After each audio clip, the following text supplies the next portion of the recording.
we accept the president's words. They came from a place of anger and disappointment. I'm sure many Americans feel the same way. The president was right to let loose his feelings. It shocked us into understanding the severity of the harm our people caused. These criminals betrayed America's welcoming spirit. The scale of these crimes has stained the reputation of American Somalis. America's freedoms allowed us to build a unique community here in Minnesota. In return, we must promise to weed out any evil living among us. This evil came from within our community. And so, as an honorable community, we take responsibility. We must correct this wrongdoing. Accusing an entire group of people of collective fraud, all while other black people are co-signing, mind you, is crazy. Because in Trump's own home state of New York, there's a group of people who do the exact same thing. They receive government benefits all while owning businesses. Their wives collect welfare because their marriages aren't legally recognized. It's a whole grift. And here's the kicker. Everyone knows about it, but he wouldn't dare call them garbage. I wonder why. If you're from New York, especially New York City, then you know exactly what I'm talking about. And I'm not knocking anybody's hustle, but why is it that black people are so quick to denigrate their own, pull them down like crabs in a barrel, when you've got other groups doing the exact same thing? If it's good for Peter, then it should be good for Paul. Good morning, America. If the suspect looked like me, this whole situation would have been handled very differently. When Charlie Kirk was assassinated at a university event, authorities went after a specific suspect. They traced DNA evidence, confessed texts, eyewitness accounts, and charged one individual with aggravated murder, not an entire group. They followed the facts, narrowed the focus, respected due process. We watched the courtroom hearing, a suspect brought in, lawyers arguing about cameras, and the judge balancing media access with a fair trial. This is how justice works in America for people that look like me. And deep down, we all recognize that pattern. We've seen real investigations unfold. We've watched accountability hone in on individuals, not entire communities. So why did this moment feel different for Somalis? Why did suspicion travel outward instead of staying where the allegations were? At what point did a focused investigation turn into a collective pressure?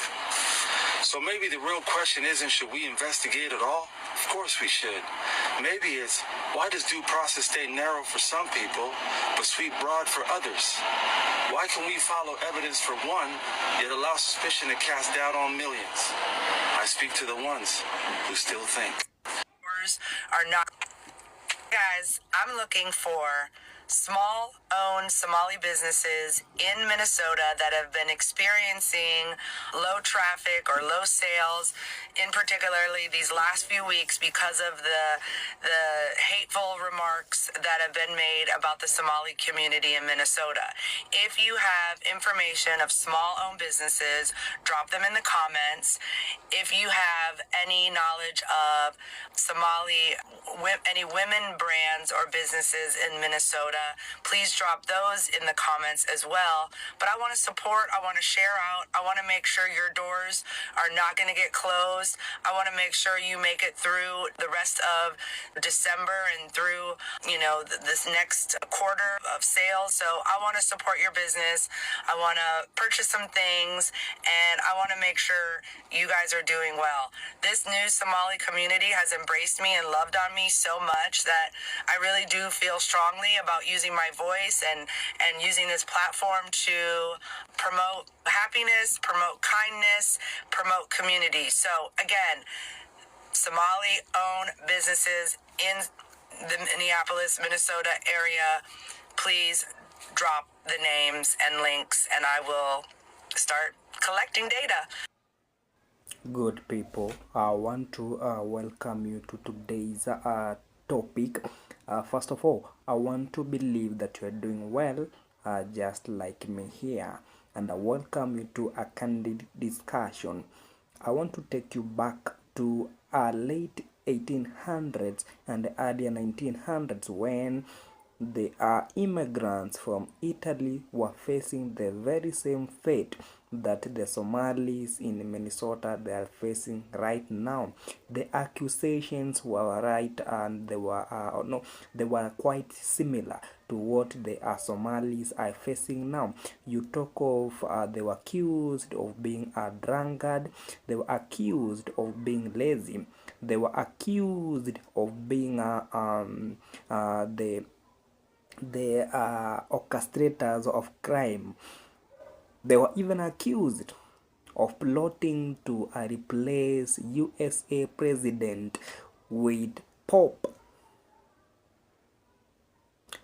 Some years later, here in 2025, the Somalis are facing the same fate. Could this be the reason why black Americans took a seat back and said, you know, the same scripts that was written years back is repeating itself, and what we could do is protect these unapologetic black people who are refusing to be black? Yes, I've said that intentionally, but good thing, recently I have seen some black some Somalis acknowledging they are black, and they are requesting for black unity to help them under these circumstances that are not good for them. I want to give you a reaction, you listen, and then I'll come back with my thoughts. Take a seat and listen. I am currently asking for a ceasefire.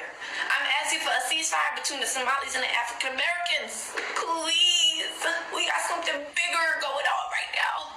This is a divide and conquer situation happening in Minnesota. Y'all know we ride together when situations arise out here. When that George Floyd stuff happened, baby, we was out there. Ain't nobody was asking what type of black you was. We all felt that.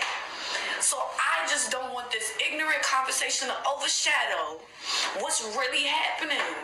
Don't give them the upper hand. Why are we acting slow?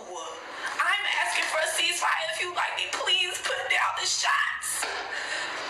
We ain't got time. Just put a pin in the conversation. How about that? Let's just put a pin in the conversation. And after we're done with this, then we could get back to doing that. Y'all could get back to doing that. I don't even know what type of conversation.